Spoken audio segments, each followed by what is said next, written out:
Повечето от нас, хората, въобще не осъзнават съществуването на такъв защитен механизъм, като имунната система, която работи в нашето тяло по рождение.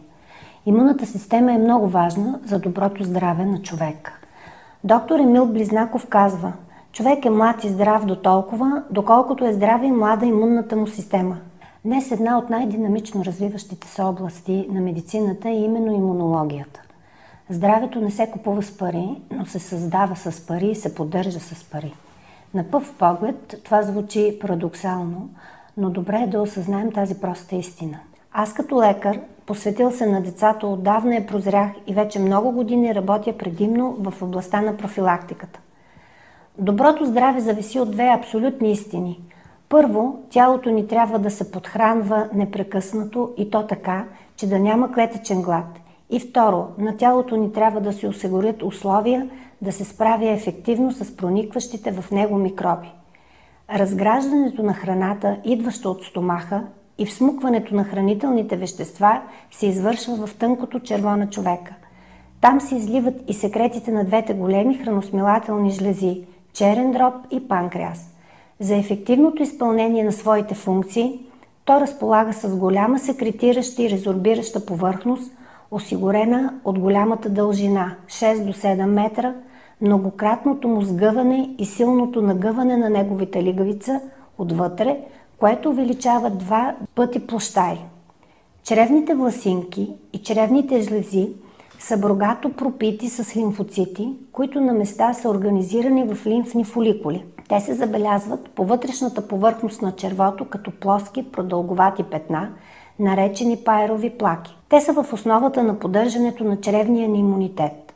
Той е част от нашата вътрешна имунна система, която се състои от тимус, дълак, костен мозък, лимфна система, бели кръвни клетки, антитела и хормони.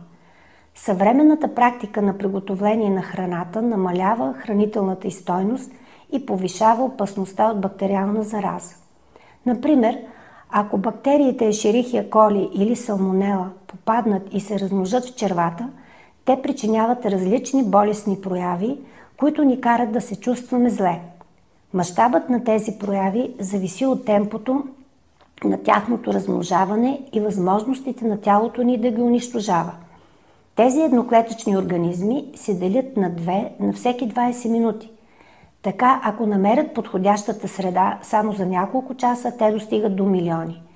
Ето за това цялото ни здраве до голяма степен зависи от червата. Това е много смело твърдение, но е факт. Така нареченият синдром на увеличена пропускливост на червата се подценява или изобщо не се взима под внимание, както и синдромът на раздразнените черва. А тези два синдрома са често срещани и са свързани с дисбактериоза и неправилен начин на живот и хранене. В червата на човека обикновено се съдържат няколко килограма живи бактерии.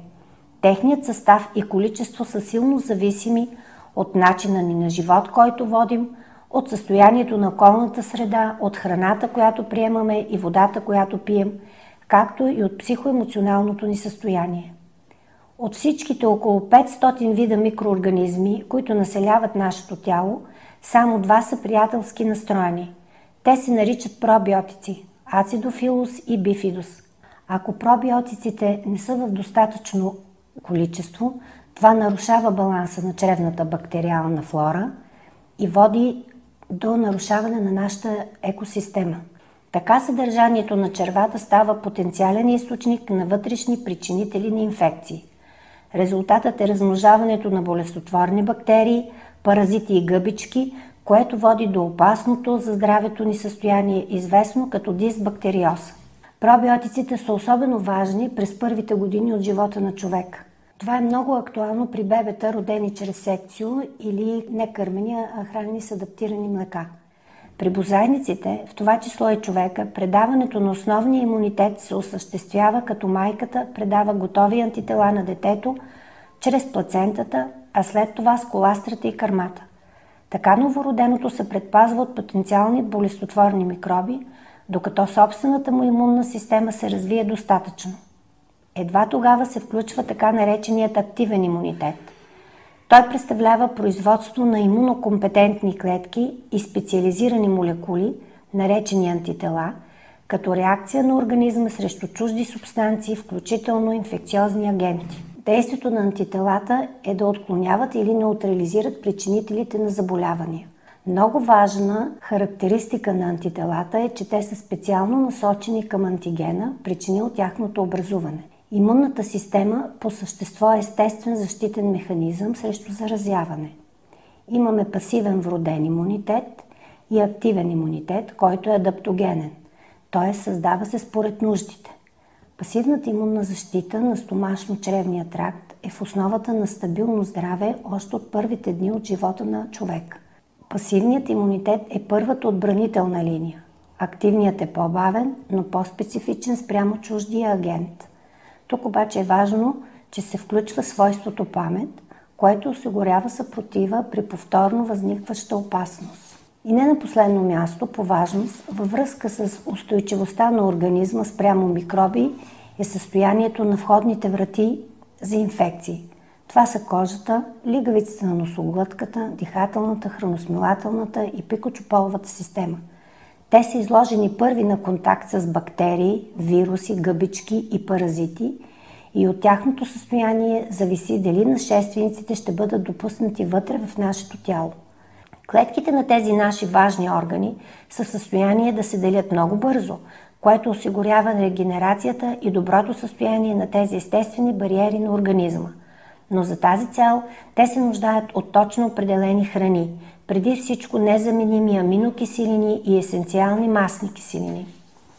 Затова аз като практикуващ лекар разчитам толкова много на суперхраните и пробиотиците. С помощта на зелена енергия се подпомага активният имунитет. Коластрата внася в организма пасивен имунитет. Масните киселини помагат за поддържането на здрави бариери, а пробиотиците за възстановяването на чревната екосистема.